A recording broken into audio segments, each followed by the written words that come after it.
I've been 31 years in aviation and various kinds of work, from being a flight instructor to dropping skydivers out of airplanes, smoke patrol, life flight, charter work, which is air taxi, taking people around different places. The last 15 years has mainly been corporate work, taking business people around to different locations where the airlines usually don't go. But that gives you an idea of what I've done the last 31 years. And I'm here today to see if there's any interest in that type of work. Maybe a couple. Yeah. I mean, you can make a living at it, of course. What kind of pilots? What other kind of pilots do you think of besides the ones I just mentioned? U.S. Air Force pilots. Air Force pilots, yeah. They make a living at it too. They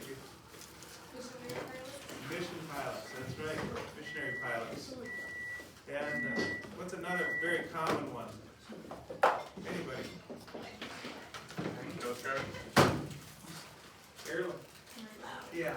Airline pilot. That's right. I never was an airline pilot. My niche was to take people to where the airlines don't go, basically, and that was really satisfying to me. And Amos can really identify with that.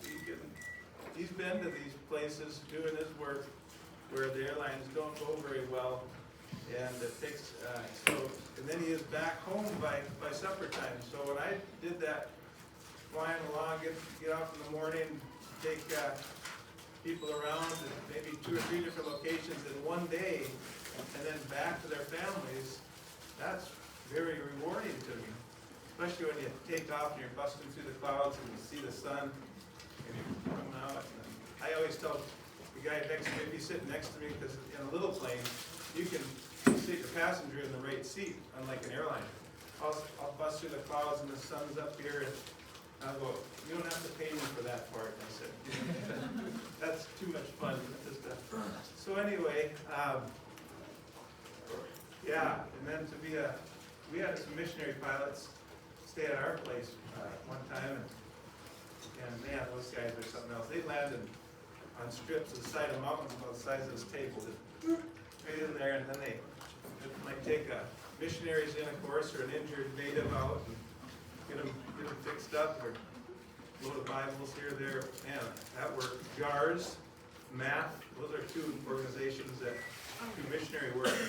But so what we're trying to do is see if there's an interest with enough people to start what's called a ground school. All these pilots I've been talking about, including myself, started off by taking what's called a ground school. And it's simply a class where you learn about the basics, right? You gotta learn to start somewhere, right? I bet Orville and Wilbur Wright started learning something before they got into the air, right? What's the date of Orville and Wilbur's first flight? Anybody remember? I think it was like December. I've done a research on December, right? Yeah, I mean 1903, you think? Somewhere in 1901. Close. December 17th, 1903. I knew it was 1903. I've done research on the regular before. Yeah, So. I stood right there. I had a flight. I go, I'm in Queen, I forget the name of North Carolina. Kitty Hawk, but there's a town, Elizabethtown, I think. Yeah. And I'm sitting there going, what's there to do here while I wait for my passengers? And wait, oh, this is Kitty Hawk right over here. So I went to Kitty Hawk, and I'm standing right there where there's markers where they took that first flight. You remember that picture of you going like this and the plane's taking off? And I'm sitting there going, wow, this is it. This is where it was. And there's a row of trees about a half mile away. And right when I was thinking that, the 172, a little common small plane, took off out of the trees. I go, wow, looking first.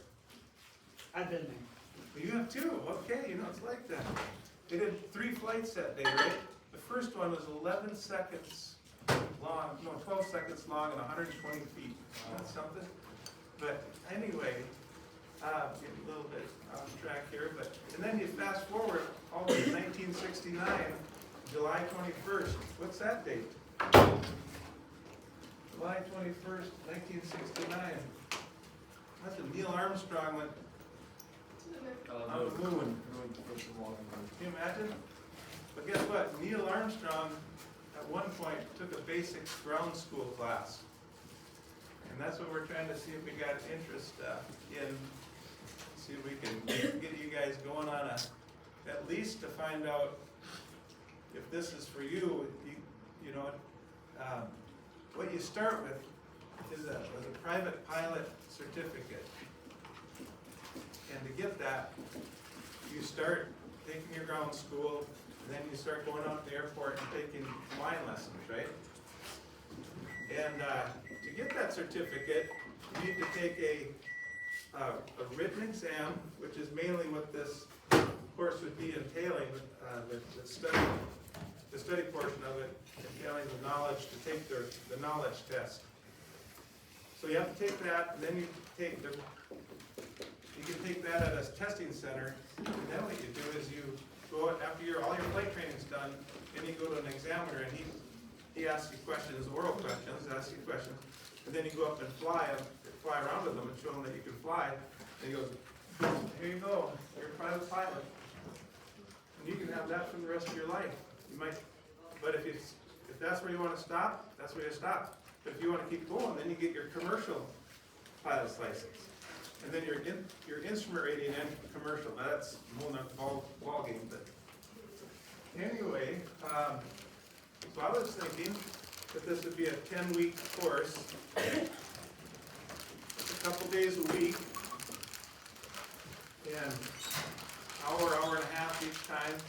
You stay after and study if you want to, but I'd be available for that amount of time for 10 weeks, and I'm not going to charge for my time because I'm retired and I'm okay with that. And there might be some expense possibly with this. We're first of all trying to find the interest, and then if there is, we would decide whether to set you up with your own course or just go with one course.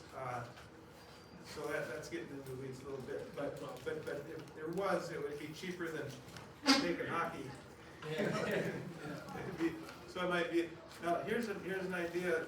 Eventually, for the people that are interested, and by the way, this is in the people that are, you guys that are, and I think most of you are over 14 and a half years old. Okay. Because you can't take your written test unless you're at least 15. And you can't solo an airplane until you're 16. So unless you're at least 14 and a half, 15, there's no sense in just wait. You have something to look forward to, right? So anyway, I remember getting my ground school going in the winter of '89 out in Eugene, Oregon. I'm from Fargo Moorhead, but I happened to be out in Eugene trying to figure out what I wanted to do for a living. And so that's when I went out to the airport, took a flight, and I said, okay, now this is for me, a service I can provide and do with my hands. So I meant to start with this. You gotta praise God, because I wouldn't be here talking about this if it wasn't for which day of creation is it that God created flight. Anybody? Why, right?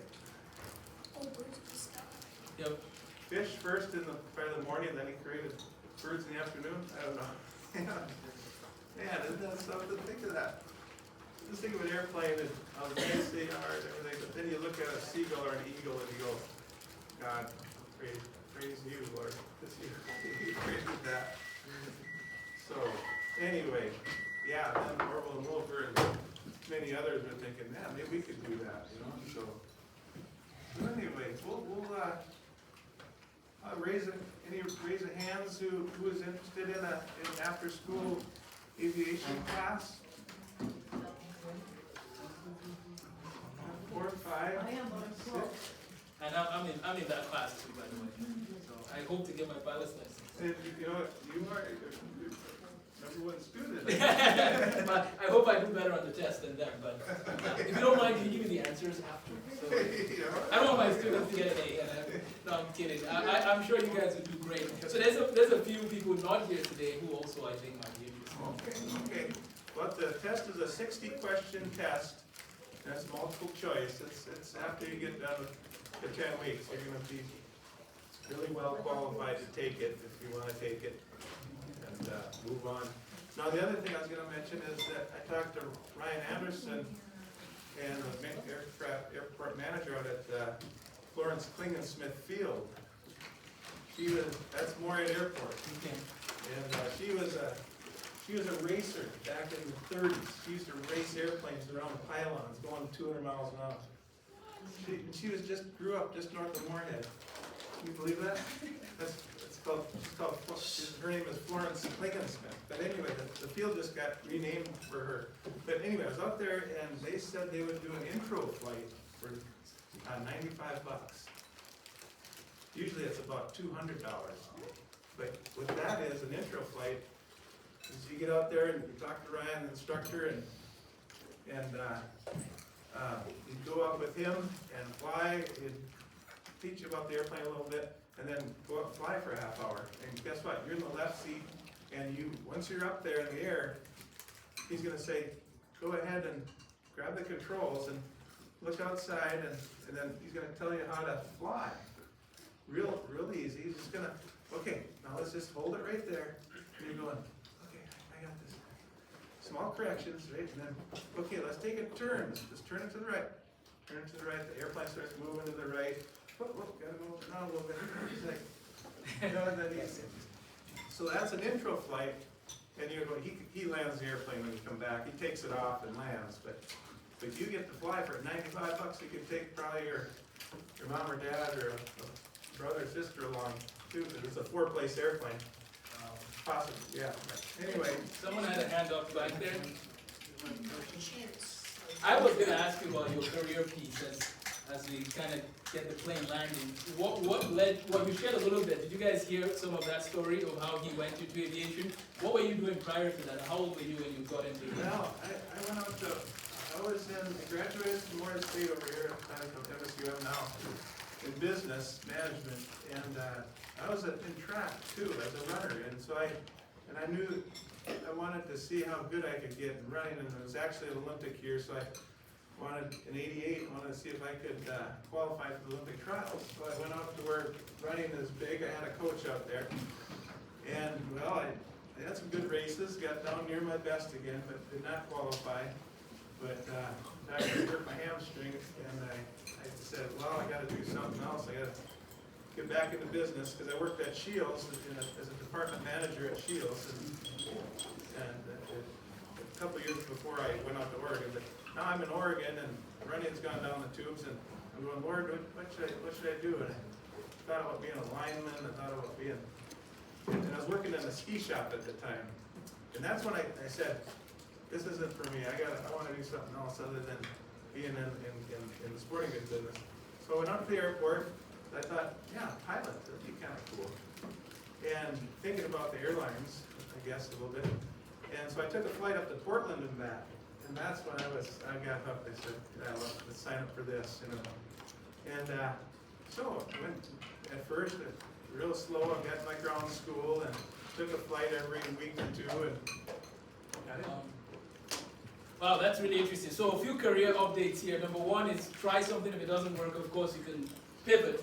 Number two, flying has, again, Air Force pilots, missionaries, commercial pilots. Then I wrote on the side here, people becoming flight attendants and so on. That's a whole field of career. I knew a guy that was a flight attendant and said, hey, I think I'd like to fly these things. And so he ended up being an airline pilot. Really? Yeah. So sometimes people start in one field and they transition. I'm trying to get you guys to be thinking about different careers and trying different things and shadowing. Because believe it or not, you can know beyond a shadow of a doubt that you want to be something in 4th grade and become that thing. Or 6th grade or 7th grade. And some of you, maybe it's pilotry. Now for me, I want to learn to fly partly because it would simplify some other pieces of my life. And so that's why I'm going to do the pilot school stuff, and it just makes sense.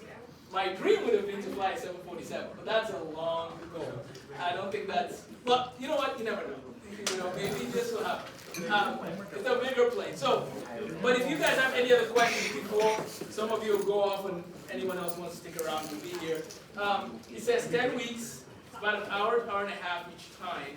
We're still trying to figure out sort of best times in terms of, I know Mondays, I forgot to factor in, you guys have the choir, but if it's something where it's an off day, afternoon or something, we're gonna do a Google form and maybe I'll take a survey and see what ways and what works for you too.